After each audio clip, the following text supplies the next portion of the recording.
Magandang gabi mga tagapakinig. Welcome dito sa Boss Gambi TV.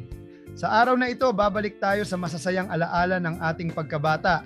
Mga panahong simple lang ang buhay, walang iniisip na problema, at puro laro, tawanan, at pakikipagsapalaran lang ang laman ng bawat gabi. Ang kwentong ating ibabahagi ngayon ay tungkol sa tatlong magkakaibigan na sina June, Nunoy, at Clarence. At sa isang gabing hindi nila kailanman malilimutan sa gitna ng tubuhan. Ang misteryo sa tubuhan. Noong mga bata pa kami, iba talaga ang saya ng buhay sa probinsya. Wala pang cellphone na hawak buong araw, wala pang social media na inuubos ang oras namin. Ang kaligayahan noon ay simpleng pagtakbo sa bukid, paglalaro sa kalsada hanggang dapit hapon, at paghahanap ng kakaibang adventure pagsapit ng gabi. Tuwing sasapit ang alas 6 ng gabi, pagkatapos naming maghapunan, agad kaming nagkikita-kita nila Nunoy at Clarence sa may waiting shed malapit sa tindahan ni Aling Rosa. Habang malamig ang simoy ng hangin at unti-unting lumalabas ang mga alitaptap sa paligid, doon nagsisimula ang aming gabi-gabing lakad. Isa lang ang pakay namin noon, manghuli ng gagamba. Sa panahon na iyon, malaking bagay na sa amin ang makahanap ng malalaking gagamba sa tubuhan. Para sa amin, para na iyong kayamanan. Pinagkukumpara namin kung sino ang pinakamalakas na gagamba, sino ang pinakamabilis, at sino ang panalo sa laban. Pero may isang problema, wala kaming flashlight. Hindi rin naman ganun kadaling bumili noon. Kaya bilang mga batang malilikot at maparaan, gumawa kami ng sarili naming ilaw. Tinawag namin itong lata light. Kumuha kami ng lumang lata ng gatas, binutasan namin sa likod, tapos naglagay kami ng kandila sa loob. Kapag sinindihan na yon, lalabas ang ilaw sa harapan na parang maliit na searchlight. Medyo mausok, medyo mainit hawakan, pero sapat na yon para makita namin ang mga dahon ng tubo sa gabi. Si Clarence ang madalas na may hawak ng lata light. Siya kasi ang pinakamatalas ang mata sa aming tatlo. "Hoy, may isa rito!" Bulong niya minsan habang marahang itinutok ang ilaw sa dahon ng tubo. At totoo nga, may malaking gagamba na nakatago sa ilalim ng dahon.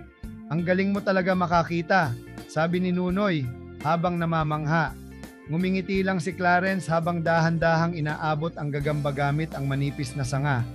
Para siyang eksperto noon. Kahit madilim, kahit mahangin, nakakakita siya agad.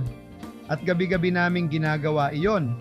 Habang naglalakad kami sa makitid na daan sa gitna ng tubuhan, rinig na rinig namin ang tunog ng kuliglig, palaka, at ang paghampas ng hangin sa mahahabang dahon ng tubo. Minsan nagtatawanan kami, minsan nagkukwentuhan, minsan nagtatakutan pa. Pero hindi namin akalaing darating ang gabing kami mismo ang matatakot ng totoo. Isang gabi, mas malamig kaysa karaniwan ng hangin. Tahimik ang paligid, parang kakaiba ang gabi na yon. Habang naglalakad kami papasok sa mas malalim na bahagi ng tubuhan, napansin kong parang walang kuliglig na umiingay. Tahimik, sobrang tahimik. "Parang iba yata ngayon," mahina kong sabi. "Takot ka lang," natatawang sagot ni Nunoy. Si Clarence naman ay seryoso lang habang hawak ang lata light.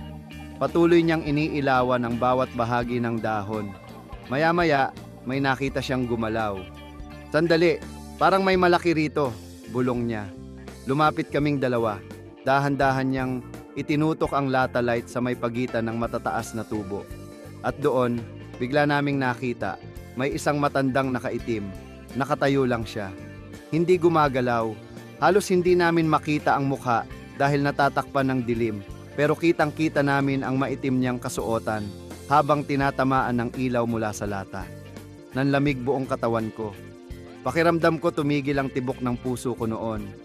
Walang nagsasalita sa amin. Walang gumagalaw. Tanging apoy lang ng kandila ang kumikislap sa loob ng lata.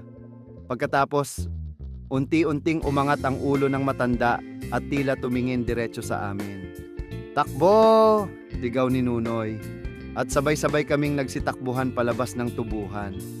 Hindi na namin alintana kung nadadapa kami o nasusugatan sa matutulis na dahon ng tubo. Halos mahulog pa ang lata light sa sobrang takot. Habang tumatakbo kami, pakiramdam namin ay may humahabol sa amin. Hindi kami huminto hanggang makarating kami sa may kalsada na malapit sa tindahan. Hingal na hingal kami. pawis na pawis, at halos maiyak sa takot. Anong nakita natin? Nanginginig na tanong ko. Hindi ko alam, sagot ni Clarence habang maputla ang mukha. Nung gabing iyon, walang umuwi agad sa amin.